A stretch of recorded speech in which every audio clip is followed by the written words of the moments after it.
నమస్తే friends, welcome to my channel. మరో వీడియోతో మీ ముందుకు వచ్చేసింది మీ చేతు మమ్మ. ఇడ్లీ ఉప్మా చూశారు, ఇడ్లీ బజ్జీ కూడా చూశారు. మరి ఇడ్లీ కర్రీ చూసారా? ఈరోజు మనం ఇడ్లీ గ్రేవీ కర్రీ చేసుకుందాం. టేస్ట్ అయితే వేరే లెవెల్ ఉంటుంది. చపాతీతోనైతే వావ్ అనాల్సిందే. ఇంకెందుకు ఆలస్యం, వచ్చేయండి మన వీడియోలోకి.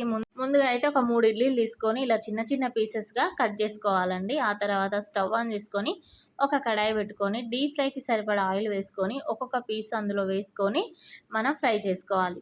ఇడ్లీ ముక్క అనేది క్రిస్పీగా అవ్వాలండి. ఇలా గోల్డెన్ కలర్ వచ్చినాక మనం తీసి ఒక గిన్నెలో వేసుకోవాలి. చూసారా ఎంత క్రిస్పీగా అయిందో? దీన్ని మనం సాస్లో పెట్టుకొని కూడా వట్టిగా తినొచ్చు, సూపర్ టేస్ట్ ఉంటుంది. ఇప్పుడు ఒక చెంచాన్నర నువ్వులు మనము వేయించుకోవాలి.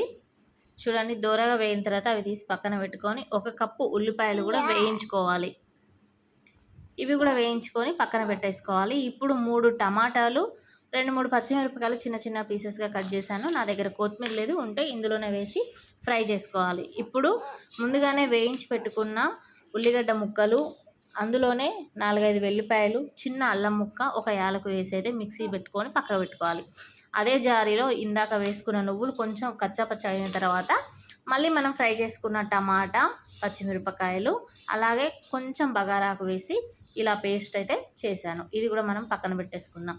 ఇప్పుడు స్టవ్ ఆన్ చేసేసుకొని కడాయి పెట్టుకొని కొద్దిగా ఆయిల్ వేసుకొని మనం ముందుగా అల్లం ఉల్లిపాయ పేస్ట్ పట్టాం కదా, ఆ పేస్ట్ వేసేసుకొని పచ్చి వాసన పోయే వరకు మనం ఫ్రై చేసుకోవాలి. ఇప్పుడు ఫ్రై అయిన తర్వాత మనము పసుపు వేసుకుందాం. ఒక చెంచా పసుపు అయితే వేస్తున్నాను. ఒకసారి కలిపేసేసుకొని ఇప్పుడు మనం టమాటా పేస్ట్ పట్టాం కదా, ఆ టమాటా పేస్ట్ ఇందులో వేసేసుకొని కలిపేసుకుందాం.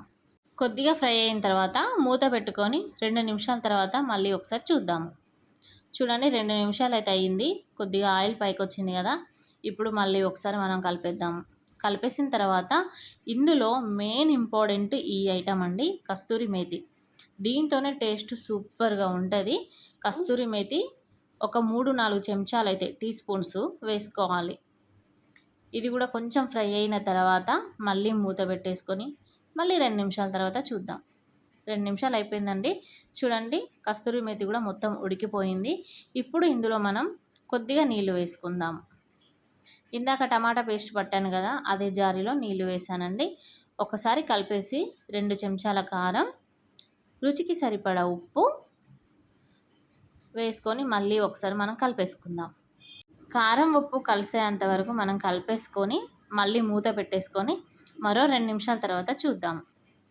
చూడండి, 2 నిమిషాలు అయితే అయిపోయింది. చూడండి, ఆయిల్ మొత్తం పైకి వచ్చింది. చూడడానికే సూపర్గా కనబడుతుంది కదా. టేస్ట్ సూపర్గా ఉంటుందండి. ఒక్కసారి చేసి చూడండి. ఇంట్లో అయితే ఇడ్లీలు ఎలాగో మిగులుతూ ఉంటాయి కదా. ఇప్పుడు నేను ఫ్రై చేసిన ఇడ్లీ ముక్కలు అయితే ఇందులో వేసేసాను. మనం కొంచెం గట్టిగా కలపొద్దండి, కొంచెం స్మూత్గానే కలపాలి. ఎందుకంటే ఇడ్లీలు కాబట్టి తొందరగా మెత్తగా అయిపోతాయి. ఇప్పుడు కొన్ని వాటర్ వేసుకున్నాను. ఇది దగ్గరికి వస్తుంది కర్రీ చల్లారే కొద్దీ, అందుకే కొన్ని వాటర్ వేసుకున్నా ఏం కాదు. ఒకసారి ఇడ్లీ ముక్కలు వేసుకొని కలిపినాక కొన్ని నీళ్ళు వేసుకొని కొద్దిగా ధనియాల పౌడర్ వేసేసుకొని ఒకసారి కలిపి మూత పెట్టేద్దాం. 2-3 నిమిషాల తర్వాత చూసేద్దాం. చూడండి, ఇడ్లీ గ్రేవీ కర్రీ అయితే రెడీ అయిపోయింది. ఇది చపాతీలోకి సూపర్ ఉంటుందండి, అన్నంలోకి కూడా బాగుంటుంది. కానీ చపాతీ అయితే ఇంకా స్పెషల్. ఇంట్లో వాళ్ళకి తెలియకుండా చేసి పెట్టండి, ఏం కర్రీయో గెస్ చేయమనండి, అస్సలు చెప్పలేరు. టేస్ట్ అయితే సూపర్ ఉందంటారు.